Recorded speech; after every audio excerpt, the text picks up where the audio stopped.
দিনটা ছিল সোমবার। আমি আমার কুটিরে বসে সদ্য এক কাপ গরম চায়ে চুমুক নিয়েছি। ঠিক তখনই আমার সহকর্মী অঞ্জন কুটিরে ঢুকে পড়ল।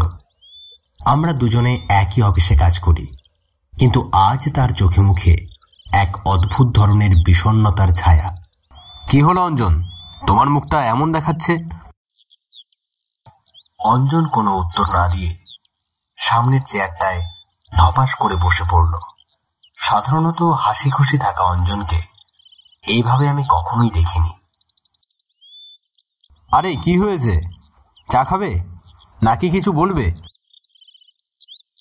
আমি জিজ্ঞাসা করতেই সে একবার ধীর পলকে আমার দিকে তাকালো। তার চোখ দুটি যেন ঝাপসা ও ভারী। না, কিছু না। কিন্তু তোমাকে দেখে মনে হচ্ছে তো কিছু একটা হয়েছে। আচ্ছা, তুমি বলতে পারো আমাকে? সে কিছুক্ষণ স্থির দৃষ্টিতে আমার দিকে তাকিয়ে রইল। অঞ্জনের বাড়ি এখান থেকে 7 মাইল দূরে এক গ্রামে। গত 10 দিন ধরে হরতালের জন্য অফিস বন্ধ ছিল। আজ বহুদিন পর দেখা।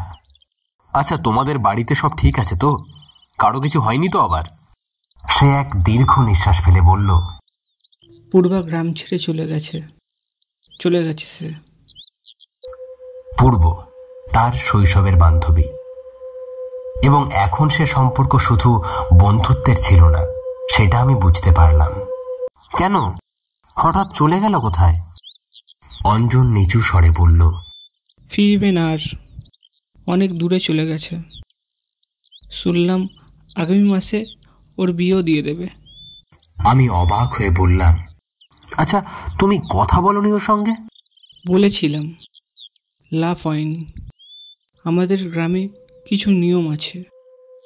এক পরিবারে যা ঘটে যায় তার সঙ্গে আর এক পরিবারের সম্পর্ক রাখতে দেবে না তারা। কারণ কি? কারণ যার রক্তের সে স্বাদ পায় সেই পরিবারের এক এক করে টেনে নিয়ে যায় সেই ছলাভা। ছলাভা? এটা আবার কি? আমি জিজ্ঞাসা করতেই অঞ্জন গলা নামিয়ে ফিস ফিস করে বলল, ছলাভা এক জীবন্ত অভিশাপ। অভিশাপ? কি সব বলছো? অঞ্জন ধীরে বলল, ছলাভার নজর পড়লে বাঁচা মুশকিল। তাই সাধ্য শেষ হয়ে যাবার পর তারা সব বিক্রয় করে গ্রাম ছেড়ে চলে যায়। রঞ্জনের কথা শুনে আমি হতভম্ব হয়ে গেলাম। আচ্ছা আচ্ছা, এটা কেমন জিনিস যে মানুষকে টেনে নিয়ে যায়? অঞ্জন বলল, তুমি শহরের মানুষ, কিছু বুঝবে না। ছলাভা যাকে নিয়ে যায় সে আর ফেরে না। পূর্ণিমার রাতে রায়দিঘির পানির নিচে থেকে সে ওঠে। কেউ বাইরে বেরোয় না, বেরোলেই বিপদ। সে ডেকে নিয়ে যায় পানির ধারে, তারপর আর ফিরে না সে। আমি তাকে শান্ত করার বদলে হাসি চেপে রাখতে পারলাম না। আরে আরে অঞ্জন, তুমি পড়াশোনা জানা মানুষ, ভূত এসব মানো? অঞ্জন ঠান্ডা গলায় জিজ্ঞাসা করল, তাহলে তুমি কি ভগবান মানো না? হ্যাঁ মানি। তাহলে অশুভ শক্তি নেই কেন? শুভ শক্তি আছে, অশুভ শক্তিও আছে। তার চোখে এক অদ্ভুত জেদ দেখা গেল। বিশ্বাস করছো না তুমি? কাল পূর্ণিমা, তোমার ছুটি আছে। সাহস থাকলে চলো আমার সঙ্গে, দেখে নেবে ছলাভা আছে কি না। আমি একটু অস্বস্তিতে পড়ে গেলাম, তবে রাজি হলাম। রঞ্জনের মুখে তখন বিজয়ের হাসি। সন্ধ্যার আগেই আমরা তার বাড়ির সামনে পৌঁছালাম। ঘরের ভেতর অন্ধকার। সে মোমবাতি জ্বালালো। ঘরে অস্বাভাবিক ঠান্ডা, বাইরে শীতও নেই। পরে খেতে বসে আমি জিজ্ঞাসা করলাম, রায়দিঘি কত দূর? হেঁটে 10 মিনিট লাগবে। কিছুক্ষণ পরই আমরা রওনা হলাম। চাঁদের আলোয় পথ পরিষ্কার, চারিদিকে অদ্ভুত নির্জনতা। দূরে শিয়ালের ডাক।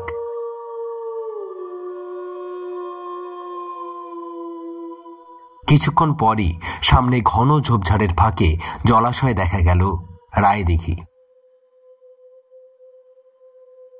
দিঘির জল কালো, চাঁদের আলো তাতে কাঁপছে।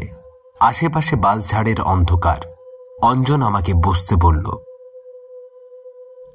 মনে রেখো, জলের দিকে তাকাবে না, ও ডাকবে, শুনছ কি? সে মিষ্টি ডাক। আমি কিছুই শুনলাম না। আমরা চুপচাপ বসে রইলাম। কিছুই ঘটল না। আমি বিরক্ত হয়ে বললাম, আচ্ছা অঞ্জন, কোথায় তোমার ছলাভা? তার দিকে তাকাতেই আমার ভেতরটা বরফ হয়ে গেল। তার মুখ ফ্যাকাশে, ঠোঁটে বিকৃত হাসি। এরপরই কেউ আমার পা ধরে টেনে নিল। আমি ধপ করে জলের ধারে পড়ে গেলাম। পানির ভেতর থেকে কালিরাঙা একটা হাত আমাকে টেনে নিচ্ছিল। আমি ঘাস আঁকড়ে রেখেও পারলাম না। জল আমার গলা পর্যন্ত ঢুকে গেল। সব অন্ধকার হয়ে এলো। আবার যখন চোখ খুলল, দেখি আমি জলে ভাসছি। পায়ে অসহ্য ব্যথা। মনে হচ্ছিল কেউ কামড়ে ছিঁড়ে খাচ্ছে। ফিকে আলোয় দেখি বাঁশঝাড়ের পাশে কেউ গাছ থেকে ঝুলছে। গলায় ফাঁস, চেনা জামা, ছাই রঙের শার্ট। অঞ্জন কাল যে শার্ট পরে এসেছিল আমার কাছে। তাহলে সে কি গতকালই আত্মহত্যা করেছিল? তাহলে কাল আমার সঙ্গে যে ছিল সে কে? আরেকবার পায়ে টান, আর অন্ধকার নামার আগে ঠিক আমার কানে কেউ ফিসফিস করে বলল, তোমাকে ছেড়ে আমি থাকতে পারবো না, তাই তো ডেকে এনেছি। তারপর এক বিকট ঘৃণ্য হাসি, আর সব হারিয়ে গেল অন্ধকারে।